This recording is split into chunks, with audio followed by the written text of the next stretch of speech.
السلام علیکم ورحمۃ اللہ۔ آج جس موضوع پر میں نے اظہار خیال کرنا ہے وہ ہے اقرار الحسن صاحب کا واقعہ۔ ویسے تو کہا جاتا ہے کہ برائی کی تشہیر نہیں کی جانی چاہیے، لیکن یہ ایک ایسی بات ہے جو اب زبان زد خاص و عام ہو چکی ہے۔ پاکستان کے ٹی وی وغیرہ پر اس کی خوب تشہیر ہوئی ہے، بلکہ جو آم، افسران اس میں ملوث تھے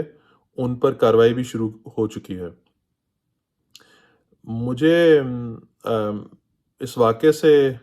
حفیظ جالندری صاحب کی غزل کا وہ مصرع یاد آ گیا کہ نصف صدی کا قصہ ہے یہ، 2-4 برس کی بات نہیں، کہ یہ معاملات تو نصف صدی کے ہیں۔ ام، یہ کوئی 6 مہینے کی 1-2 سال کی ڈیولپمنٹ نہیں ہے۔ یاد دلا دوں، ذوالفقار علی بھٹو صاحب نے ایک فورس قائم کی تھی جس کا نام ایف ایس ایف تھا، اور جے رحیم صاحب کے ساتھ انہوں نے کیا کیا، ایف ایس ایف کو استعمال کرتے ہوئے جو انہوں نے دلائی کیمپ بنایا ہوا تھا آزاد کشمیر میں، وہاں پر وہ کیا کرتے تھے، اگر آپ کو نہیں پتہ تو مختصراً بیان کر دوں کہ جو بھٹو صاحب کے سیاسی مخالفین تھے یا جن کے ساتھ ان کو جن پر ان کو غصہ آ جاتا تھا، جیسے جے رحیم صاحب ان کے کوئی سیاسی مخالف تو نہیں تھے بظاہر، وہ تو ان کی پارٹی کے آدمی تھے، وہ تو ان کے دستے راست لوگوں میں سے تھے، لیکن جب ان کو ان پر دشمنی کی کیفیت آئی تو انہوں نے ان کے ساتھ نہایت برا سلوک کیا جو بتانے کے قابل بھی نہیں ہے۔ اور جو یہ دلائی کیمپ والی بات ہے، جو ایسے سیاسی مخالفین جو جس طرح لاہور وغیرہ سے یا پنجاب یا لاہور ہائی کورٹ کی جورسڈکشن میں جو آتے تھے، ان سے بدلہ لینے کے لیے قانون سے ماورا بھٹو صاحب ان کو ایف ایس ایف کے ذریعے دلائی کیمپ میں لے جاتے تھے۔ تو یہ وہ باتیں ہیں جو لوگوں کو پتہ ہیں، جو زمانے کے لوگ ہیں، آپ کسی سے پوچھ لیں اگر آپ کو پہلے علم نہیں تھا تو اس طرح پھر آگے آ جائیں۔ یہ مثال کے طور پہ 90 کی دہائی میں یہ ایف سی کالج وغیرہ کے ہاسٹلوں میں یا دیال سنگھ کالج کی ہاسٹلوں میں، لاہور کی بات کر رہا ہوں، وہاں پہ کیا ہوتا تھا، استریاں نہیں استعمال ہوتی تھیں۔ ابھی 2-3 سال پہلے کی بات ہے، یہ جو حکومت کے ایک وزیر ہیں فواد صاحب، بظاہر اچھے آدمی ہیں ادروائز، لیکن انہوں نے ایک تقریب میں جو مبشر لقمان صاحب تھے ان کے ساتھ کیا کیا، تو عرض یہ ہے کہ معلوم ہوتا ہے کہ یہ ایک اپنے بظاہر دشمنوں کے ساتھ یا مخالفین کے ساتھ ان کی عزت پہ حملہ کرنا، ان کے مال پہ حملہ کرنا، ان کی جان پہ بھی حملہ کر دینا، یہ ایک وائڈ اسپریڈ ایشو بن چکا ہے۔ اور یہ نصف صدی کا قصہ ہے، وہ بات اس لیے اہم ہے کہ جب برائی چھوٹی ہو، شروع ہو، اس کو اس وقت ہی ختم نہ کیا جائے تو پھر وہ بڑھ جایا کرتی ہے۔ گناہ صغیرہ اگر اس کو وہیں پر ختم نہ کریں تو پھر وہ گناہ کبیرہ انسان اس میں بھی مبتلا ہو جایا کرتا ہے۔ تو یہ وہی والی بات ہے، اور بلکہ مجھے یاد آیا کہ کچھ عرصہ پہلے مجھے ایک ہارورڈ بزنس اسکول کے آرٹیکل دیکھنے کا اتفاق ہوا جس میں انہوں نے یہ بات سائیکالوجی کے پوائنٹ آف ویو سے اور مینجمنٹ کے پوائنٹ آف ویو سے پروف کر دی ہے۔ انسان کو معلوم ہو چکی ہے ترقی یافتہ معاشرے میں کہ اگر انسان کچھ اصولوں پر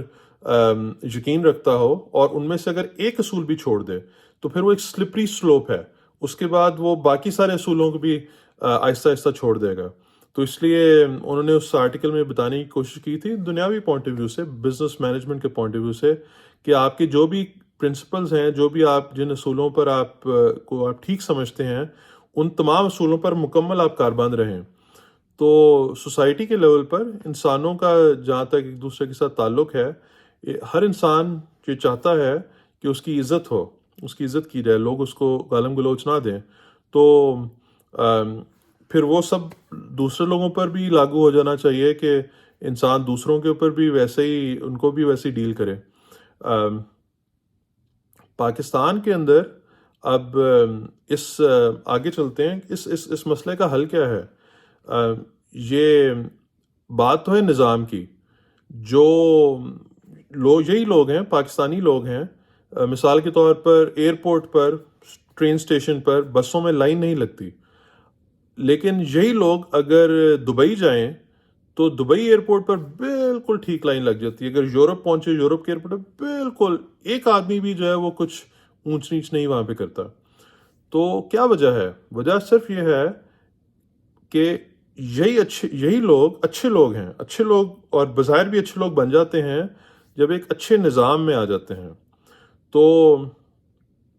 ساتھ یہ بھی عرض کر دوں کہ یہ نظام پاکستان میں کہیں جاپانیوں نے آ کے نہیں بنانا، امریکیوں نے نہیں بنانا، انگلستان سے انگریزوں نے آ کے نہیں بنانا، بلکہ یہ ہم لوگوں نے خود بنانا ہے۔ اور اس نظام کے نتیجے میں ہی ہم لوگوں کی عزتیں اور مال اور جان سب محفوظ ہوں گے، مجموعی طور پر اور انفرادی طور پر بھی، اور ہم لوگ پھر ترقی کی راہ پر آگے چلیں گے۔ اور ایک نقطہ اور بیان کرنا چاہتا ہوں کہ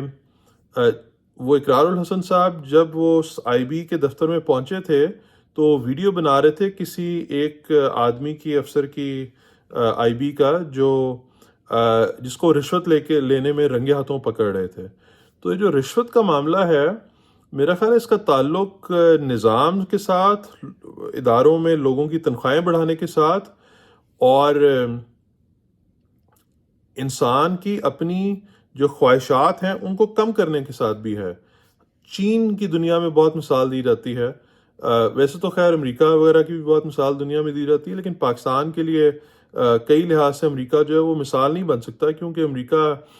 کا معاشرہ بہت لحاظ سے پاکستانی معاشرے سے مختلف ہے۔ البتہ چین ملک آزاد ہوا تھا پاکستان کے آزاد ہونے سے شاید 1 سال بعد، 1948 میں یا 1949 میں، اور پاکستان سے بھی زیادہ غریب ملک تھا۔ اور اب برل تو امریکہ کے مقابل کھڑے ہونے کے قریب پہنچ گیا ہے، یا بعض لوگوں کے مطابق پہنچ ہی گیا ہے وہاں پر۔ تو چین کے اندر 70 کی دہائی میں، 80 کی دہائی میں، یہاں تک کہ 90 کی دہائی میں بھی لوگ سائیکل پر جاتے تھے۔ ہر آدمی، چاہے وہ امیر ہو، چاہے وہ درمیانے درجے کا ہو، چاہے وہ غریب ہو، وہ لوگ سائیکلوں پر جاتے تھے۔ اور سائیکل پر جانے کا، ویسے تو خیر مجھے اب یاد آ گیا کہ ایک ضیاء الحق صاحب نے پاکستان میں بھی ایک دفعہ سائیکل چلائی تھی، اس کی تصویریں ابھی بھی انٹرنیٹ پر موجود ہیں۔ لیکن اس کے علاوہ لوگ جو افورڈ کر سکتا ہے وہ پھر بڑی گاڑیوں میں پھرتا ہے، حکومت کے اراکین بھی۔ تو اگر سوسائٹی کے اندر اس طرح سے عمارت اور غربت پائی جائے گی تو جو بھی نچلے طبقے کے لوگ ہیں یا مڈل کلاس کے لوگ ہیں، انسان ہیں، ان میں خواہش پیدا ہوگی، تو وہ اس خواہش کے نتیجے میں پھر جو لوگ اپنی خواہش کو قابو نہیں کر سکیں گے وہ پھر رشوت کی طرف مائل ہوں گے۔ اور یہ ایک بیماری ہے، یہ ایک اسپریچول مسئلہ تو ہے ہی ہے، لیکن یہ بھی ایک مینجمنٹ کا ایشو ہے۔ تو اس کو بدلنے کے لیے نظام کے ساتھ ساتھ جو ہماری خواہشات ہیں ان خواہشات پر قابو پانا پڑے گا تمام لوگوں کو، اور اس میں سادگی اختیار کرنی پڑے گی، اپنی چادر دیکھ کے پاؤں پھیلانے والی بات پہ آگے آنا پڑے گا۔ اور یہ وہ والی بات ہے جو حکومت نہیں کر سکتی ہے، سچ یہ کوئی قانون نہیں بن سکتا۔ یہ پاکستان کوئی سوویت یونین یا نارتھ کوریا یا اس طرح کا کوئی ملک نہیں بن سکتا جہاں پر کہا جائے گا کہ پراپرٹی نہیں اون ہو سکتی، بزنس اون نہیں ہو سکتا، وغیرہ وغیرہ۔ لیکن مجموعی طور پر ہم لوگوں کو یہ فیصلہ کرنا پڑے گا کہ ہم ایک غریب ملک ہیں، اور اس کی وجہ سے ٹھیک ہے انسان ہمیں ترقی بھی کرنی ہے، تو اس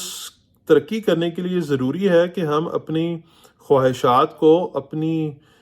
مینز کے اندر لے کے آئیں،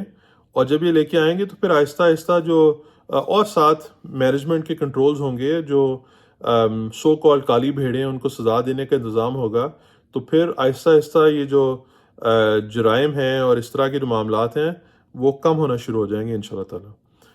ابھی کے لیے اتنا ہی۔ السلام علیکم ورحمۃ اللہ۔